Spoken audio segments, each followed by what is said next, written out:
Hello, today I'm going to teach you how to use templates in Mailchimp. Okay, so as promised a couple of videos ago, I am going through a series of helping people with all the basics you need to get your Mailchimp going. So we've looked at sending your first campaign and we've looked at what all the buttons mean. And today I want to help you a little bit with templates. What I realized was that there's two ways you can make templates in Mailchimp. You can either make them from the basic, like from nothing, from scratch, or you can make them from an existing email. So if you're in the middle of sending an email, there's a button that says save as template. So what I'm going to look at today is making a template from scratch. Here we go. I'm just going to go to my Mailchimp now, and then I'm going to show you how to make a new template. So this is how the dashboard looks at the moment. I was looking at my old video and realized the dashboard, they change it all the time. So this is what it looks like right now. From the dashboard, you've got campaigns and then templates. Let's click templates. Now we're going to create a template because yours will probably be blank. It'll probably say create template. Anywhere you see a button that says create template, click that. Now Mailchimp has all these sexy, wexy themes that you can use, but they're just not flexible enough for me. I find when I've tried to use them, I end up getting really peed off because they just don't look right. So I like to start from scratch. I click this button, basic.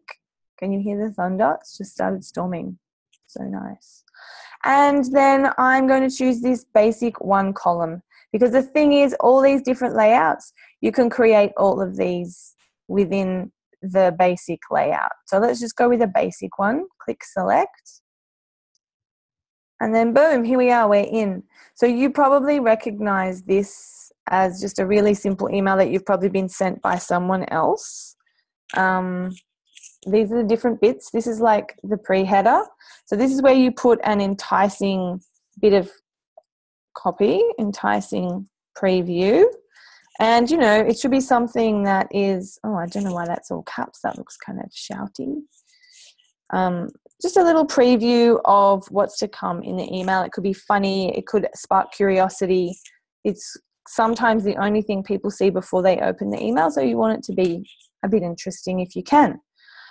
Next step is the header image. Now, if you have seen someone for your branding and they've done a heap of images for you, or if you're about to see someone for your branding, it's great if you can get them to make you an email header, right? So what dimensions should your email header be? If you want it to be optimized for desktop, it should be about, in my opinion, 550 wide. If you want it to be mobile optimized, it needs to be about 320 pixels wide. And then you just need to decide, you know, do you want a square one? Do you want a little banner? So if you haven't made one already, or you haven't had someone design you one, you can go into Canva. You can click this button here. Oh, so this is Canva, www.canva.com. This is a great tool. It's a really great basic graphic design tool. And if you haven't used it before, you might want to go over and have a look because it's pretty cool. I use it a lot. It has a few limitations, but it does a lot for most people. So to make your email banner, you click use custom dimensions. And I recommend, if you kind of want a standard rectangle banner, 550 wide by 275 pixels is a great size. If you want it to be mobile optimized, you need to make this 320. And let's go. So for a standard rectangle banner, it will be about this shape. Now to use Canva, you can use layouts. So because we've made up our own dimensions, there's no layouts recommended. Normally when you choose like social media, there'll be all these cool templates here. But what we'll do, because you're going to make something branded, right? You've probably got your brand colors and everything already, or you've got some images, so you can upload some images and then just make the picture nice and big and put some text over it. Or you might have an image of you. I've got some of those down here. I can probably dump one in. If you think people might have forgotten what you look like and you want your face there for brand message reinforcement, you might have your little face. And then some copy, you just click text and then you just type like whatever you want it to say. I'm going to write Berta Marketing because that's kind of my business name. And then you just go boom, boom, boom, boom. Maybe I should slide that one down a bit. Still not visible. You tap on that, change the font color. So this is really, I've gone into Canva land now, which I wasn't going to do. Let's make it a different font. So if you need to, you can go into Canva, make yourself a spiffy little header. But if you've got a graphic designer working for you, get them to do it because they'll make it sexy as. Right, so then once you've made it, you're just going to click download. They recommend PNG. I reckon JPEG's good enough. Click download. So then you go back where we were. Okay, we're going to put an image in here in your template. That was just a little segue. Sorry about that, guys. Back to Mailchimp. Click browse. And you probably, if you're new, you won't have many images here. These are all different images I've used forever and ever in my emails. You can either click and drag it on or you can click upload. Then you just choose your image. Here's the one I just made in Canva. And then ta-da! And then you just click select. Oh, it's popped it in. Now, if you pop in an image that's too big, here you go, it says how big it is. So if this says something like 2000 by 300 or whatever, it will have this alert message for you just saying, oh my God, that's too big. What you have to do is fix it. So you click edit and you go into resize. And then when you type a new amount here, let's make it mobile optimized. You click it there, it automatically changes the height so that you keep your nice ratios. Then you click apply and now you need to click save. And that's going to make the picture the right size. And that's important because if you can't send the email, that's going to be a major stumbling block. So you can see here, when this displays on desktop, this 320 wide image doesn't display the full width of your text. But if someone's viewing it on a mobile, it's going to look sensational. Now, the next thing you need to do, we've got pre-header and we've got header. Now it's up to you what you want to be in your email. Personally, I like the pre-header and then an image, and then I like a bit of text, and then I like to break it up with images or video. I also love buttons a lot. So it's very personal what you want yours to look like, but I would also make this one point about Mailchimp. If you try to use their default settings in terms of heading and paragraph, it tends to jerk you around if you want to do any copy and pasting. So I would delete all the copy out of that. I would start writing your own copy. And then I would set the font and size myself. Because if you don't set the font and size, it's going to use the weird defaults that just seem to screw all my clients and me around. So Laura is my current favorite. And for a heading, I'm a huge fan of, maybe 32. And then I would say something personal, like you're writing to a friend. I would also suggest breaking it up. And also changing the size of your fonts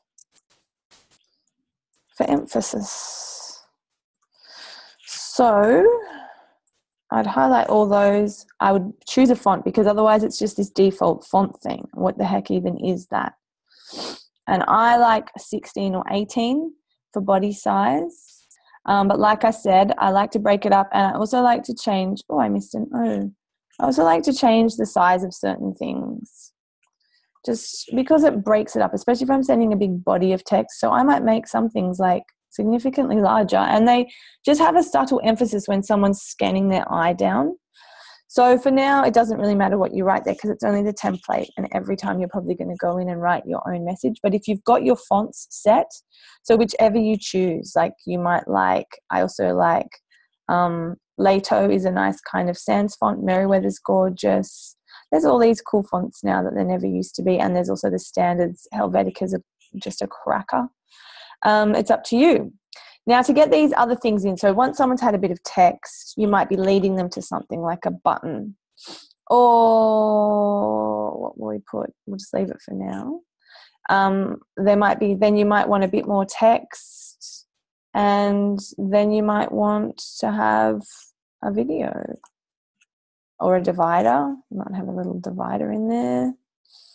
And then you might want to have a bit of a video. So if you think that your emails are going to follow a certain system or a certain flow, you can do that. You can grab this here and slide it around so it can go higher up or further down, depending on where you want it to go. So you can rearrange things. To put a video in, all you do is put a video URL. It has to be YouTube or Vimeo. So you just type that in there, and when you pop that in, it comes up with the preview image. If it's a playlist and it can't have a preview image, then you can put a preview image in. You just do that. You just browse it. And then you might choose any of these images that are a good width for Mailchimp and the right size. So all the same rules apply to putting the header image in to any of the other images. And then one more thing I want to show you that's quite snazzy about buttons is you can change the color. So if you just click here, you can change the color so it's more on brand.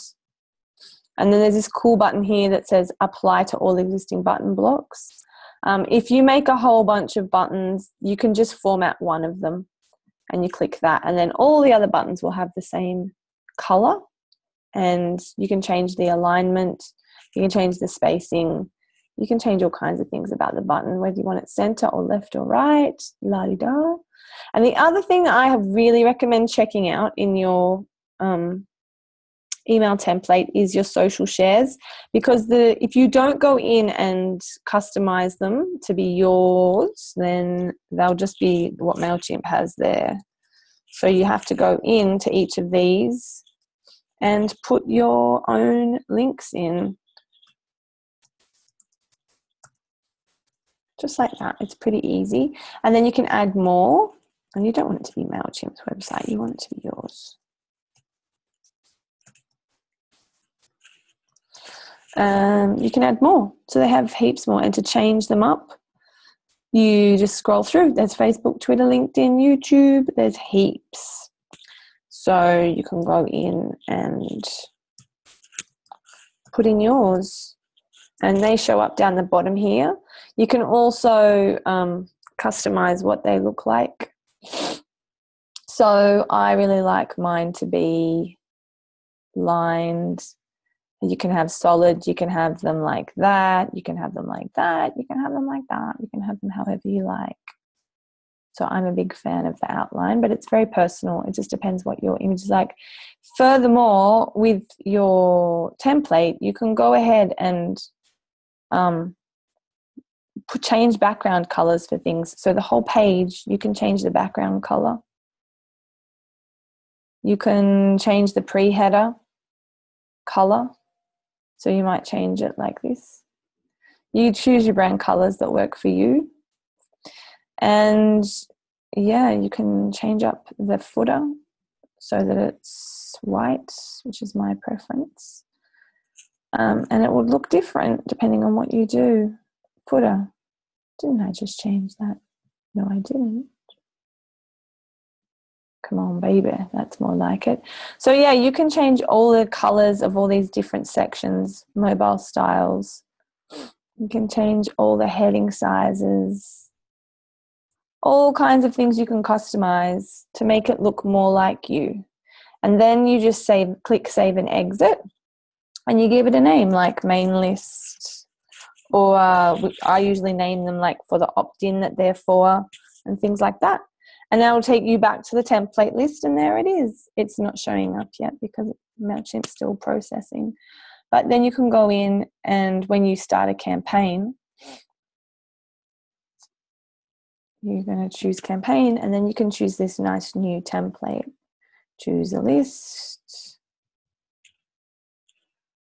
And this is where your campaign's going to show up, your template. It's just taking its sweet time. I'm going to make a pretendy one. Me and my pretend emails. When you get to this page, saved templates, this is where it is. We can select that. And then when we go in to send a new email, all that stuff is sorted. The head is sorted, the font type's chosen, our buttons are the right colors. And if you're like, I'm always going to send a video, it's right there waiting for you, and all you have to do is drop in your content. So that's making a template from scratch. Next video, I'll do how to make a template from an existing campaign. I hope that helped. I hope you remembered to pause me. If you've watched all this and you're feeling like completely overwhelmed, you have to go back and you have to use the pause button and you have to do it with me. Don't just sit here and watch me rave on like a lunatic. That's not going to help you. Okay, I hope you're having a gorgeous day, night, whatever it is, and I hope this really helped you. I know Mailchimp feels crazy, but you can totally do this. If you want more from me, you can subscribe, you can like this video, you can stalk me the heck out on my website, or Facebook is a good place to catch me. Jump on my email list and I'll be coming to you in the inbox pretty regularly, and that's a nice place for me. I try to be friendly and respectful. I really love chatting with people in the email. So yeah, keep in touch with me, and yeah, see you soon. Have a gorgeous time. Mwah.